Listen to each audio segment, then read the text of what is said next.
Bhimrao Ramji Ambedkar 14 April 1891 ते 6 डिसेंबर 1956 हा त्यांचा जीवनकाळ. एक थोर भारतीय पुढारी, अस्पृश्यांचे नेते, भारतीय संविधानाचे शिल्पकार.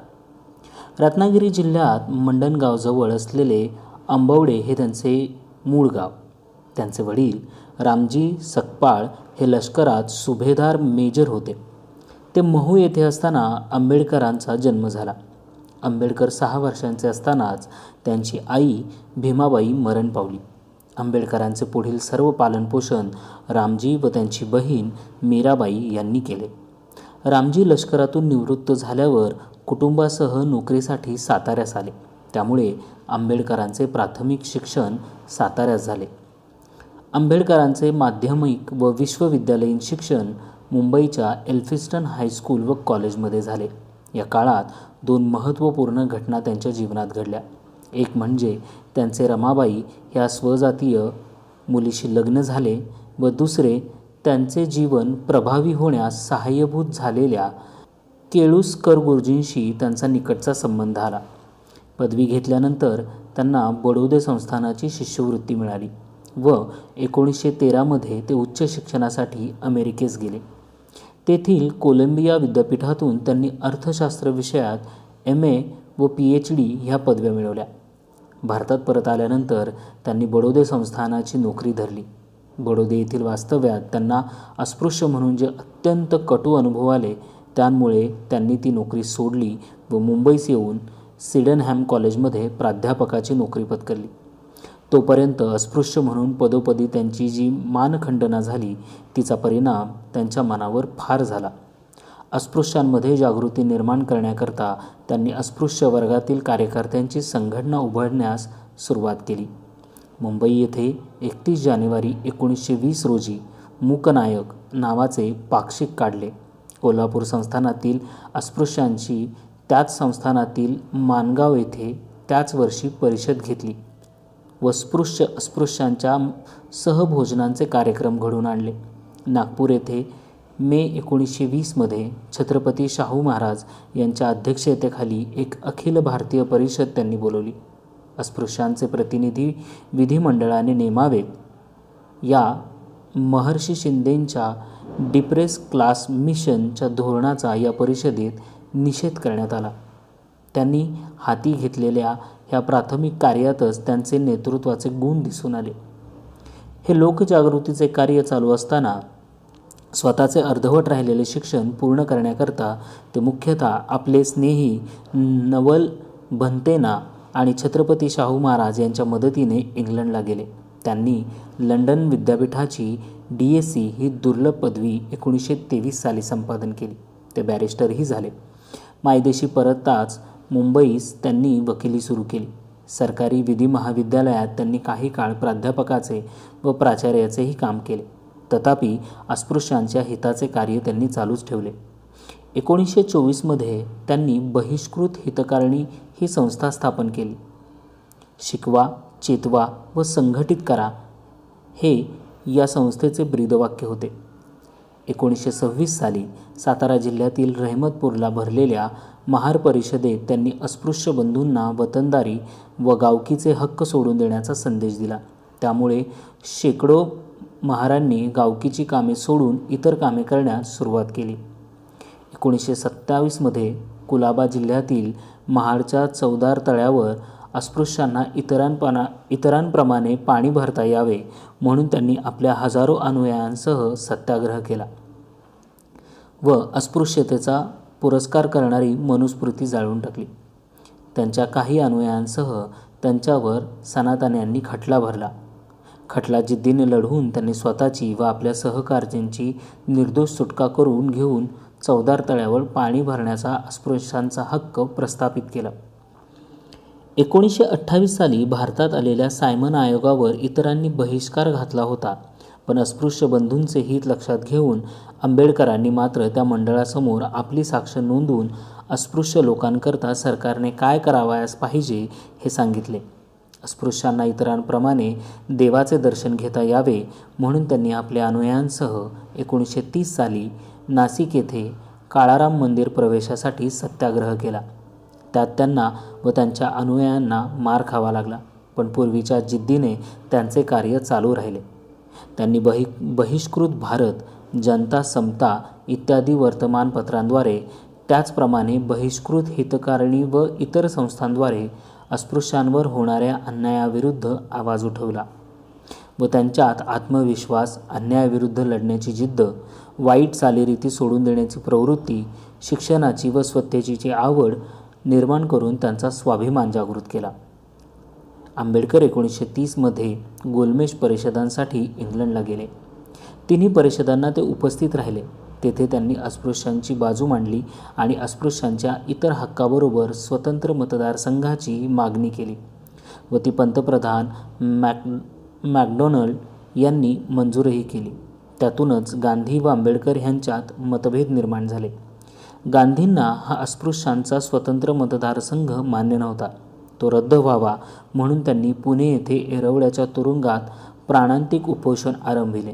त्यावेळी गांधी व आंबेडकर ह्या दोघात राखीव जागांच्या संख्येबाबत आणि राखीव जागा ठेवण्यासंबंधी घ्यावयाच्या जननिर्देशाच्या मुदतीविषयी चर्चा होऊन 24 सप्टेंबर 1932 रोजी सुप्रसिद्ध पुणे करार झाला. त्यान्वये 5 वर्षानंतर जननिर्देश घेण्यात यावा असे ठरले. या घटनेनंतर 3 वर्षांनी त्यांची पत्नी रमाबाई या मरण पावल्या. त्यांनी स्वतंत्र मजूर पक्षाची स्थापना केली. ते प्रांतिक विधिमंडळाच्या निवडणुकीत प्रचंड मतांनी निवडून आले. 1939 साली येऊ घातलेल्या संघराज्य पद्धतीला त्यांनी विरोध केला व दारूबंदीच्या धोरणावर टीका केली. 1942 साली त्यांनी All India Scheduled Caste Federation नावाचा एक देशव्यापी पक्ष स्थापन केला. या पक्षातर्फे अस्पृश्यांकरिता त्यांनी अनेक लढे दिले. 1942 पासून ते 1946 पर्यंत ते व्हॉइसरायच्या कार्यकारी मंडळात मजूर मंत्री होते. या काळात त्यांनी अस्पृश्यांची शैक्षणिक व आर्थिक उन्नती करण्याचा प्रयत्न केला.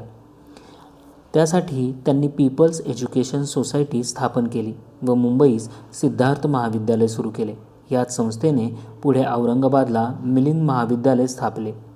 भारत स्वतंत्र झाल्यावर ते केंद्रीय मंत्रिमंडळात विधिमंत्री म्हणून आले. स्वतंत्र भारताच्या संविधान समितीचे ते सभासद झाले. पुढे ते संविधान लेखन समितीचे अध्यक्षही झाले. अस्पृश्यता नामशेष करणारा संविधानातील 11वा अनुच्छेद हा आंबेडकरांचा विजयच आहे. सतत परिश्रम घेऊन, चर्चा करून त्यांनी आपल्या सहकाऱ्यांच्या मदतीने सुमारे 3 वर्षात संविधानाचा मसुदा तयार केला. या महत्त्वाच्या कामगिरीबरोबरच त्यांनी हिंदू कोड बिल लोकसभेला सादर करण्याचा बहुमान मिळवला. डॉक्टर शारदा कबीर या सारस्वत महिलेशी 15 एप्रिल 1948 रोजी त्यांनी दुसरा विवाह केला. या सुमारास त्यांनी नेहरूंशी व काँग्रेस धोरणाशी फारसे पटेना म्हणून मंत्रिपदाचा त्यांनी राजीनामा दिला. हिंदू धर्म जाती संस्थेमुळे पोखरला गेला आहे अशी त्यांची ठाम समजूत होती.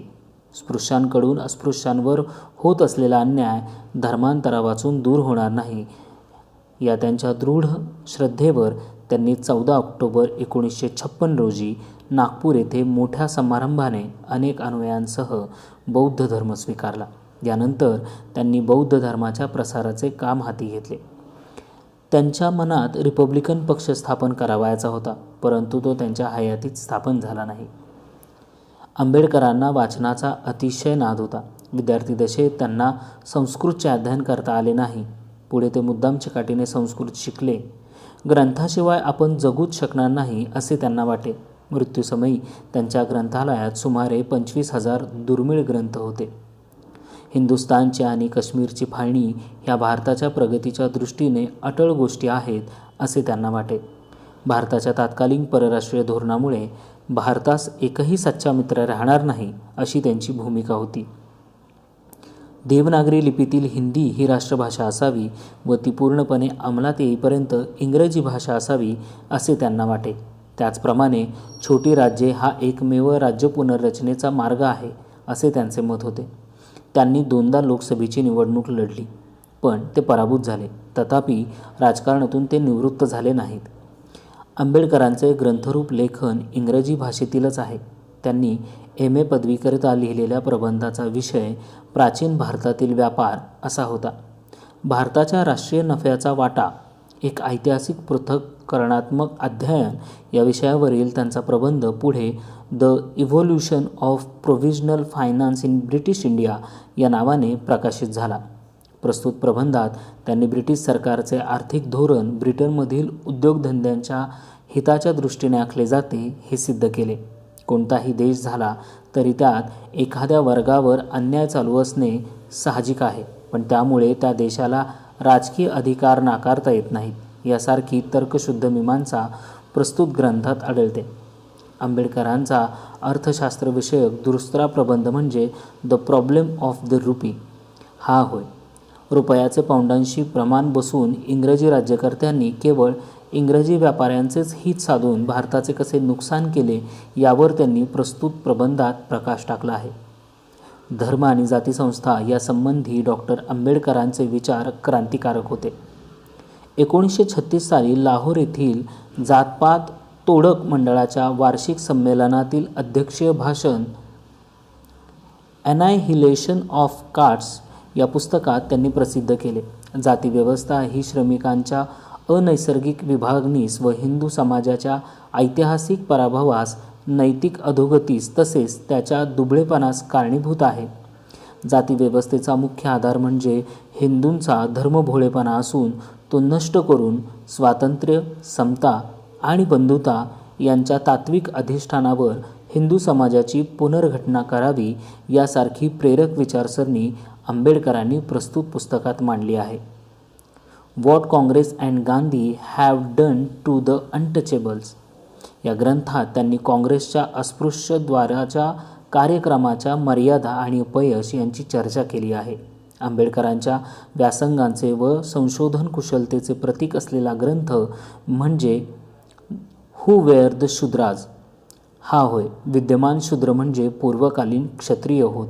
ब्राह्मणांशी संघर्ष झाल्यामुळे त्यांना शूद्रत्व प्राप्त झाले असा निष्कर्ष त्यांनी या ग्रंथात काढला आहे.